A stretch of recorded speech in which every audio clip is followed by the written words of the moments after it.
Hello students, this is Pradeep Tripathi. कल मैंने आप लोगों को बताया था सेल की डेफिनेशन, जिसमें मैंने बताया था कि सेल जो होती है वो बॉडी की बेसिक यूनिट होती है। बिल्डिंग ब्लॉक्स होते हैं, जैसे कि मकान की बिल्डिंग ब्लॉक्स ईंट होती है, ब्रिक होती है, उसी तरह लिविंग बॉडी की बिल्डिंग ब्लॉक्स सेल होती हैं। ठीक है। और सेल की और सेल जो होती है वो बॉडी की स्ट्रक्चरल और फंक्शनल यूनिट होती है। यानी सेल की जो बॉडी होती है किसी भी ऑर्गेनिज्म की, वो सेल से मिलकर बनी होती है। स्ट्रक्चर सेल से मिलकर बनी होती है, और सेल जो होता है उसमें जितने भी रिक्वायर्ड फंक्शन होते हैं वो कंप्लीट होते हैं। ठीक है। इस वीडियो में हम डिस्कस करेंगे हिस्ट्री ऑफ सेल। सेल की किस तरह शुरुआत हुई, किसने सेल को डिस्कवर किया, उसके बाद क्या क्या सेल के अंदर डिस्कवर होते गए, उसको हम चलेंगे सिस्टम वाइज। ठीक है। सबसे पहले एक भाई साहब थे, रॉबर्ट हुक। उन्होंने ही 1665 में सेल को डिस्कवर कर लिया था। ठीक है। और उन्हें और उसको सबसे पहले जो डिस्कवर किया था, उसका टर्म जो सेल था वो सबसे पहले जो है रॉबर्ट हुक ने दिया था। उन्होंने कॉर्क सेल को देखा था, कॉर्क सेल की स्लाइस को देखा था अपने सिंपल माइक्रोस्कोप में। ठीक है। और उनको एक हनी कॉम्ब की तरह स्ट्रक्चर दिखाई दिया। एक्चुअली में वो डेड सेल थी, क्योंकि वो डेड प्लांट की के पार्ट से बनी थी। कॉर्क से, COR के कॉर्क से बनी थी, डेड वुड थी। और एक्चुअली वो क्योंकि इतना अच्छा माइक्रोस्कोप नहीं था, तो वो केवल सेल वॉल को ही डिस्कवर कर पाए थे। यानी एक्चुअली उन्होंने सेल वॉल ही देखा था। ठीक है। छोटे छोटे रूम दिखे थे।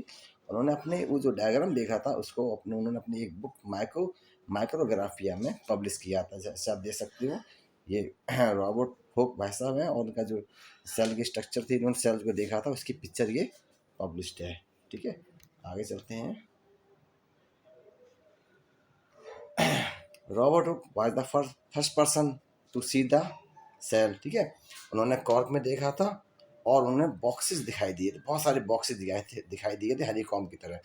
दूसरा जो सेल है, लिविंग सेल, उसकी जो डिस्कवरी है वो एंटनी वॉन लीवन-हॉक की को जाती है। उन्होंने सबसे पहले पॉन्ड वाटर में कुछ रेंगते हुए एनिमल्स देखे थे।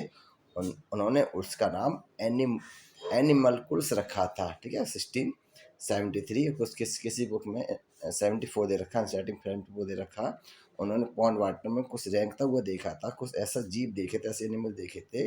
उनका नाम उन्होंने एनिमल मेलकुल्स रखा था। ठीक है। बाद में उसको फिर बैक्टीरिया कहा गया एरन वर्ड के थ्रू। ठीक है। और देखते हैं और का क्या क्या कंट्रीब्यूशन है।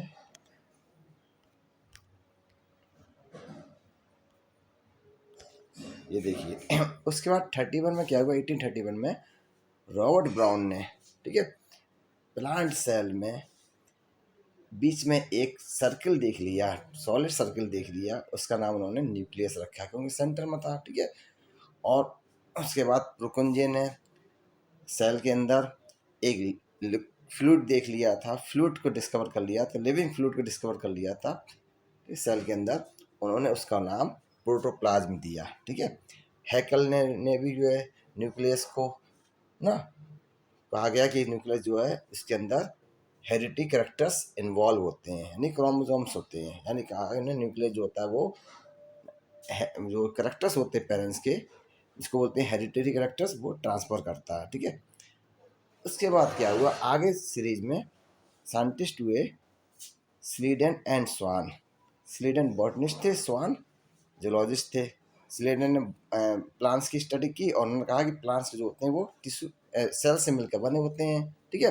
बाद में यही जो है जो ओपिनियन था वो स्वान ने भी दिया कि जूलॉजी की जो सेल जूलॉजी जो बॉटनी जो प्लांट्स होते हैं या जो एनिमल्स होते हैं, ठीक है, प्लांट्स तो स्लीडन ने बताया था, स्वान ने बताया था एनिमल्स होते हैं, उनकी बॉडी भी प्लांट्स की तरह सेल से मिलकर बनी होती है ना।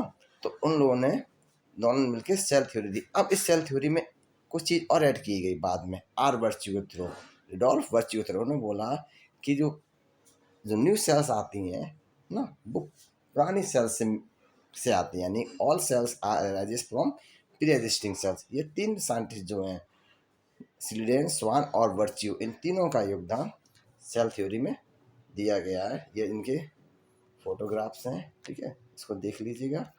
और आगे चलते हैं सेल थ्योरी क्या है। ठीक है। सेल थ्योरी क्या कह रही है, सेल थ्योरी को किसने दिया था, स्लीडन, स्वान और वर्च्यू ने।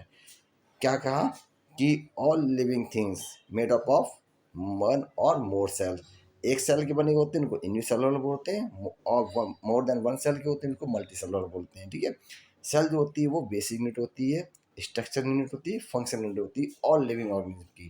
ठीक है, और बाद में बर्च यूनाइट किया था all cells arises from pre existing cell, नई सेल पुरानी सेल से ही मिलकर बनी है, पुरानी सेल से ही बनी है। ठीक है, आगे चलते हैं।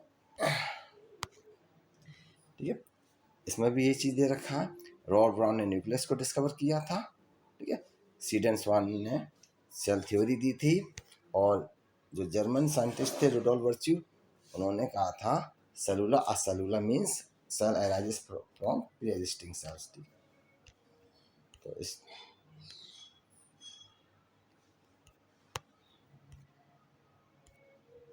ठीक है, थैंक यू, इसमें इतना ही।